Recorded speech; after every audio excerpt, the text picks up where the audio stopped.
अस्सलाम वालेकुम, मेरा नाम है मुबशर लुकमान और आप देख रहे हैं Mubashar Luqman YouTube channel. General retired Pervez Musharraf अच्छे आदमी की एक जिंदा मिसाल है जो एक बहुत ही खराब है, बुरा और नाकाम डिक्टेटर।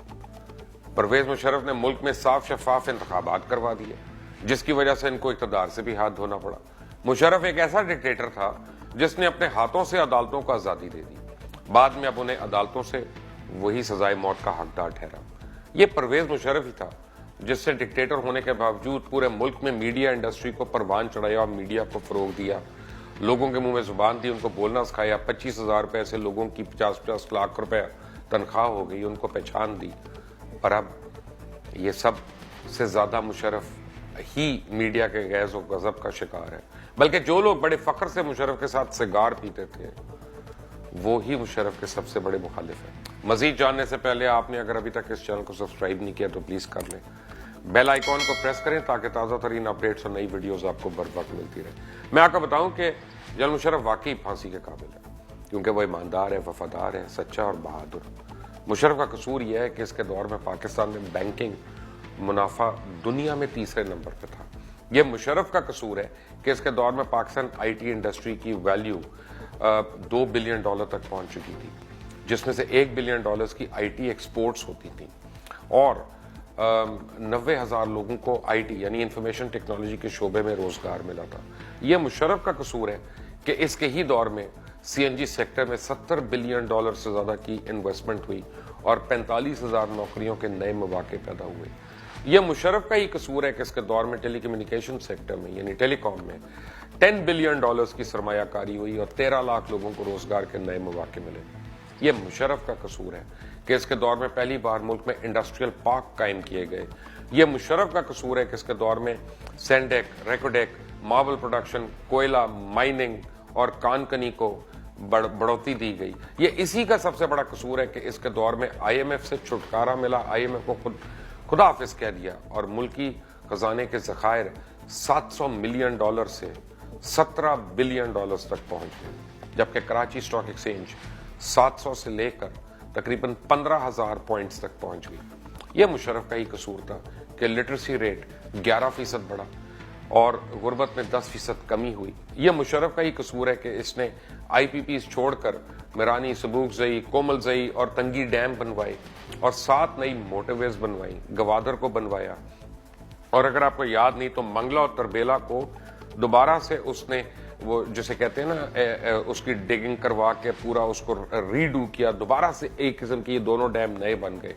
650 किलोमीटर की कोस्टल हाईवेज बनवाई मगर पैसा नहीं बनाया, किकबैक्स नहीं ली, लंदन और पाकिस्तान में महल नहीं तामीर किए, सरूर पैलेस नहीं बनाया, बैंक बैलेंस और जायदादें नहीं बनाई, अपने बीवी, बच्चों, रिश्तेदारों, अजीजों, दोस्तों को नहीं नवाजा, जाती फैक्ट्रीज और जाती इंडस्ट्रीज नहीं लगाई, सक्सेसफुल बिजनेसमैन नहीं बने।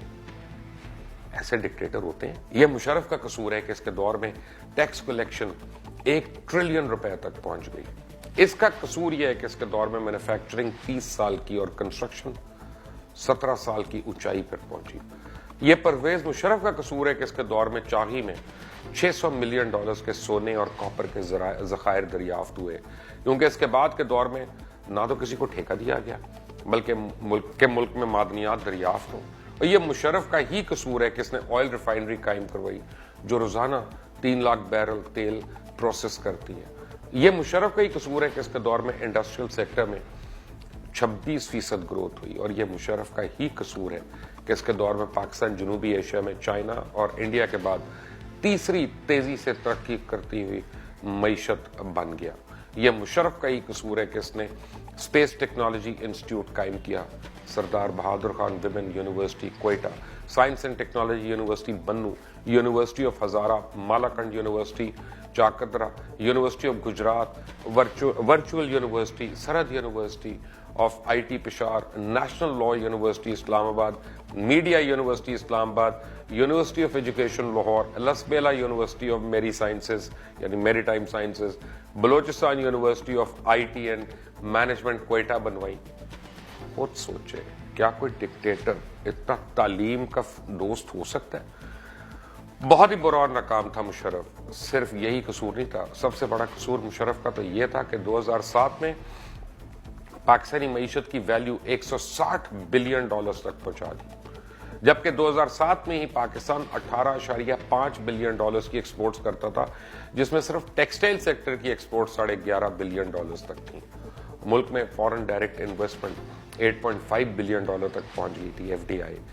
$520 बिलियन के तरक्याती काम चल रहे थे और 2007 में हुकूमती स्कॉलरशिप सिर्फ 5,000 तलबा बैरून ममालिक PhDs कर रहे थे और सालाना 300 पाकिस्तानी PhDs कर रहे थे, जबकि 1999 में यह तादाद सिर्फ 20 थी।